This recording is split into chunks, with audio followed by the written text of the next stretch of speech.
Hello, ladies and gentlemen, and welcome to the first episode of 2013. We are playing in the February 2016 data just after the Royal Rumble, and we have all the New Japan signings. But they won't be able to compete in a month because they are temporarily soul separated. I'm talking about Shinsuke Nakamura, uh, Carl Anderson, and Doug Gallows, and probably some other people. We jump straight into the action here with a dark match that had good action and average hit. The Authority, Sheamus, Rusev, and Bad News Barrett defeated Goldust and the Dudleys in 824, and Sheamus defeated Bubba with a Celtic Cross. What the hell happened here, and why are these three in the Authority? I basically fused up the Authority and the League of Nations because Triple H was the only guy who could actually wrestle in the Authority. So, yeah. Also, why did Baba take the fall? Yeah, I wrote it here. He had a bad attitude backstage, and also Dean Malenko and Eric Rowan shared some love of classical music. Chat Patton, some road stories. A 66 rating for that. Sheamus improving in performance. The announcers team was Michael Cole, JBL, and Moro Ranallo, who, excuse me if I butcher his name. And also the tag team tournament has advanced. That's good. Up next, Triple H comes out the ring with his title, followed by Vince and Stephanie. They begin to cut a promo on how nobody on the current roster was worthy of the title, and until Seth Rollins' unfortunate injury gets cleared, nobody will touch the championship belt. Vince begins to rant about how Roman Reigns thought he had everything under control and how preparing for 29 superstars would be enough to get through the Rumble. But he was not prepared for the game, goddammit! Roman's music hits and he runs the ring, delivering a spear to Triple H and the Superman punch to Vince. While looking at the titles, Steph warns him that any rematch demand will be ignored, and to add insult to injury, Roman is booked against Alberto Del Rio in the main event. 79 rating for that. The alliance against Roman storyline has advanced. Look at these four. This is Vince's wet dream. Mauro, Lawler, and god damn it, in the previous run, Mauro and Lawler had extremely bad chemistry at the announce table, so I had to replace Lawler with JBL. I don't know who is the better option for these angles, but we'll run with it. They recap the Rumble, adding the fact that AJ is going to make his Raw debut tonight. They describe the ruling of the tag team tournament and announce an important interview with Paul Heyman. 63. Before their match, the primetime players perform a trademark dance and get ready for their opponents. 48. In an extremely short match, primetime players defeated Los Matadores in 5-12 when Darren Young defeated Diego by pinfall with a gut check. Titus O'Neil was off his game. The tag tournament's storyline advances. 55 rating, decent for these four. The commentary table talk about how the New Day made another title defense at the Rumble, which was the main cause of the tag tournament being created. Lawler puts over the fact that the strategy of the trio is brilliant and how up next they are going to be interviewed by Renee Young. Puppies! 68. The fuck? We cut back to Renee interviewing the New Day. The first question is about Francesca 2.0, to which Xavier explains how in a relationship, when you lose someone, you have to move on, and how Francesca 2.0 is making him the happiest he's ever been. Biggie and Coffee talk about how the Usos, okay, were no challenge and how whoever wins the tournament, the power of positivity will prevail in the end. Renee announces the following matches: the next Raws, the Dudleys versus the Wyatt family, and the Usos versus the Ascension. 48 no improvements. During the commercial break, highlights of the last man standing match are shown, as well as the aftermath during the Rumble, with Kevin Owens limping towards the ring and Dean Ambrose still having an injured shoulder. 67, no improvements. Backstage, Becky is getting ready for her rematch against Charlotte when suddenly the Divas champion comes up and taunts her, ranting about how she doesn't deserve the rematch and how Stephanie cancelled the match. Paige and Sasha arrive and talk back to Charlotte, telling her that she has to find two partners for tonight's match because they are siding with Becky. This is just they had the wrong alignment. No improvements. 57. Jesus. The match that had some good action but non-existent crowd hit. Sasha Banks, Paige and Becky defeated Charlotte and Naomi and Tamina in 6:04 when Becky Lynch defeated Charlotte by submission. Sasha is improving in Rumble, Tamina is improving in Technical. Yeah, pretty good. After the match, Becky, Sasha and Paige celebrate until Tamina and Naomi throw both Becky and Paige out of the ring and proceed to stomp Sasha for leaving Team Bad. Charlotte comes back in and kicks Sasha on the back of her head. Paige and Becky rush back in the ring, super kick Naomi and Tamina, and force Charlotte to run away, leaving the title in the ring. Helping Sasha back up, the three of them look at the title, but are still together against Charlotte and Team Bad. 48. Backstage, the social outcasts have their group meeting talking about the new rookie in the company, AJ Styles. Slater begins to rant on how he looks promising and is a threat to them veterans. Curtis Axel tries to explain that Styles is older than any of them and wrestled for probably more than all of them combined. But Bo and Adam Rose cut him off, saying that if they cut his rise to the top off short, this may be their own meteoric rise to the top, and how ending the career of AJ before it starts will establish themselves as legends. 38. These four have no right to get anything about 20 in my opinion.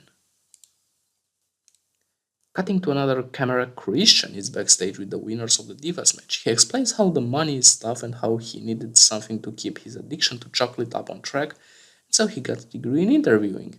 Because why the fuck not? Sasha, Becky and Paige talk about the events in the past, how they started the Divas Revolution and how they had their problems in the past. And probably will continue to have them, but for now they watch each other's back. Sasha adds that after she beats Charlotte, Becky will get her rematch. 51. During the commercial break, a video highlighting Roman's title reign shows up, from winning the tournament at Survivor Series to defeating Sheamus to the Rumble build-up and the League of Nations attack. 75. Oh my god. In an extremely short match, Social Outcasts defeated Fandango, R-Truth and Lucha Dragons in 5:07, when Heath Slater defeated Truth with a sweetness. Fandango is improving. 37. You all suck, except Kalisto. And probably Fandango. They are cool. After the Social Outcasts victory, we cut backstage where Renee Young interviews Kevin Owens, who is still visibly battered by the Royal Rumble. He begins to talk about how Sami Zayn didn't learn from the past and how 2 times already he exited the ring nearly dead from his hands, and how it will be better for little Sami to quit trying to please the fans and do what's better for him. Stay out of the Owens business. 54. No improvements. The announcer table recaps the rivalry of Owens and Zayn, slightly hinting at their history in the Indies, describing the way Owens won the NXT title from Sami Zayn. Also, the two of them will face each other on different sides of a tag team match up next. 6-6, no improvements. Kevin Owens gets ready backstage until he gets approached by Tyler Breeze and Samuel Ray. Tyler tells Owens that they are going to be partners tonight and that they have to work together. Summer, excuse this typo, begins to motivate Owens, but Kevin seems keen to play his own game until the end. The three walk towards the ring. 56, no improvements. Why did I cite these two? Because they seem like an unlikely alliance. They're both Canadian. And come on, admit it, you really want to see Samurai cut a promo with Owens. It would be hilarious. Okay. In a match that had some good action but not much in the way of hit, Kevin Owens and Tyler Breeze defeated Sami Zayn and Neville in 11:20. Pretty long match. When Tyler Breeze defeated Neville by pinfall with an implant DDT after Samurai interfered. 63, no improvement. Samurai did some good work. The back for more storyline with Owens and Zayn advanced. After the match, Owens rolls out of the ring but sees that Sami was still trying to get up. Owens rolls back in, boots Sami in the back and begins to hammer him with elbows. To finish the assault, Owens sends him in the ropes and hits a pop-up powerbomb. Exiting the ring, Owens grabs a microphone and tells Sami that he warned him. Better stay out of the Owens business. 52. The announcer's table recapped the career of AJ Styles and him being a three-time NWA World Heavyweight Champion, two-time IWGP World Heavyweight Champion, multiple award winner, and a WCW alumni. AJ Styles is coming up next. 65. The intro to AJ's music cues and the I Am Phenomenal logo slowly shows up on the throne. AJ comes out making his official Raw debut. Styles poses on each turnbuckle, does his signature poses and shows off the logo on his gloves. 56. Meh. I have to build Styles up. If Stardust gets a better rating, we know something's up. Stardust comes out and it seems like he's AJ's opponent in the match. Okay. After Stardust enters the ring, the Ascension rush to the ring, apparently studying AJ's match. Sure. In a match that had some good action and average hit, AJ Styles defeated Stardust in 11:09 by pinfall with a springboard 450 splash. 69. After the match, the Ascension rush in and put AJ Styles down to the mat. Stardust rolls out of the ring as both Connor and Victor look confused at each other. 30. Okay.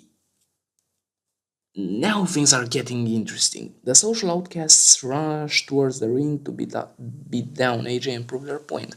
AJ gets up, throws both Victor and Connor out of the ring and fights off 3 members of the outcasts. Slater surprises him and hits his sweetness on a distracted AJ. The 3 set up AJ for a bulldog, but Styles counters and proceeds to Pele kick the 3 members of the social outcasts. Slater tries to punch Styles, but AJ dodges and sets up the Styles Clash. After hitting it, Axel drags Slater out of the ring as the social outcasts run away, leaving the spotlight for AJ. 62, no improvements. Okay, a turn. I don't care about Slater. This is good. AJ was walking outside the ring going backstage. As soon as he enters the backstage area, Renee Young approaches him asking how he feels being in WWE after so many years, what are his plans considering he is 38 years old, and his opinion about both, both the Royal Rumble and his debut. AJ says that it is surreal to wrestle in front of so many people and that him being 38 years old is no big deal. He thinks that he is in a great shape and he showed it 2 times already. Regarding the Rumble, AJ is disappointed by his display and isn't pleased by his Raw debut title. AJ promises that he will set up the bar the highest it's ever been. 51. During the commercial break, a highlight package regarding Triple H's title reign is shown, culminating with his victory at the Rumble. 77. Returning to Raw, Christian is preparing for an interview when suddenly Santino enters the shot, demanding the cameraman to follow him. Christian is confused and the two argue on who should take the interview considering it is a big one. Santino suggests this be solved the only way WWE superstars solve their conflicts. 44. By rock, paper, scissors. What did you expect? After 4 rounds, the two drew every time, and Christian suggests that they become a tag team of interviewers. Santino agrees, and the two walk towards the authority office. Christian introduces themselves and they begin asking questions regarding Triple H's title reign and how the authority will deal with Roman Reigns and what are the plans for Fastlane and Extreme Rules. Vince throws a bunch of papers regarding merch sales from his desk and angrily says that even after the title is away from Roman, everything people think about is him. Goddammit.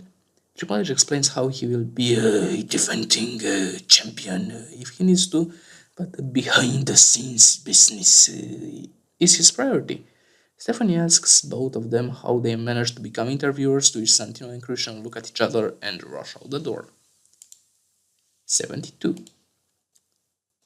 Running away, Christian and Santino bump into Dean Ambrose, who gets ready for his match. Panicking, the two decide to interview Ambrose too.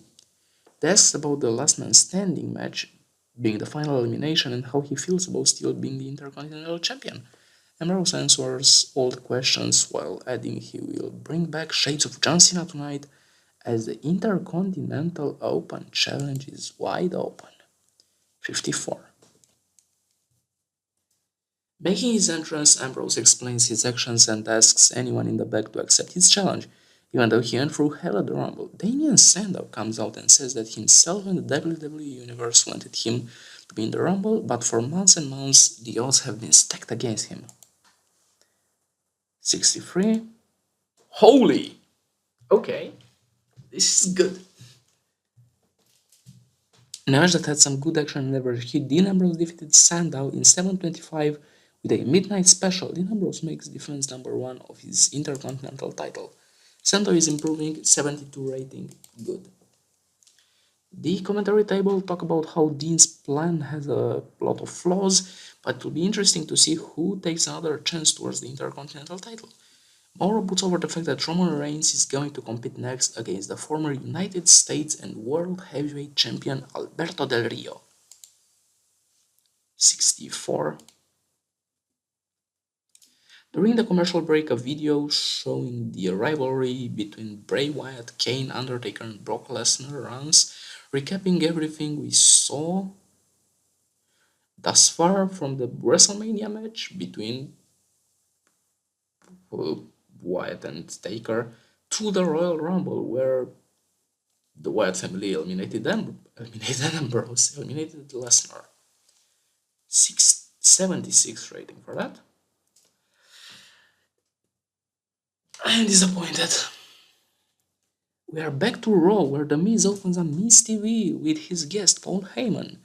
Miz asks how Brock Lesnar is going to react to the actions of the Wyatt family and if he is disappointed by his showing in the Rumble. Heyman explains that the Beast Incarnate is not disappointed by anything, that he's just angry towards the bunch of backwoods freaks that dare to provoke him. Heyman then explains that in WWE right now there are a handful of people able to stand their ground against Brock Lesnar, to which a high-pitched sound plays from the speakers and the word subconscious flashes on the Titantron. Freaked out, Miz announces the end of Miz TV. How the fuck did Heyman struggle when going off script? 61 rating. The Miz TV setup is getting cleared up as Roman Reigns makes his entrance, visibly limping towards the crowd. Through the crowd. 72. Mike Chioda makes his way to the ring as it is clear he is the referee for our main event. 12. There you go! In a bout that featured great action and a good crowd, Roman Reigns defeated Alberto Del Rio in 10-10 by pinfall. They have great chemistry, 76 rating. Roman is improving in Rumble skills. The whole show got us a 76, increased our popularity in 19 regions, lost it in 16. Yeah. I think I built up some good storylines in these 39 freaking segments.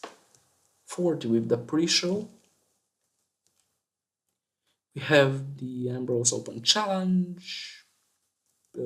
Probably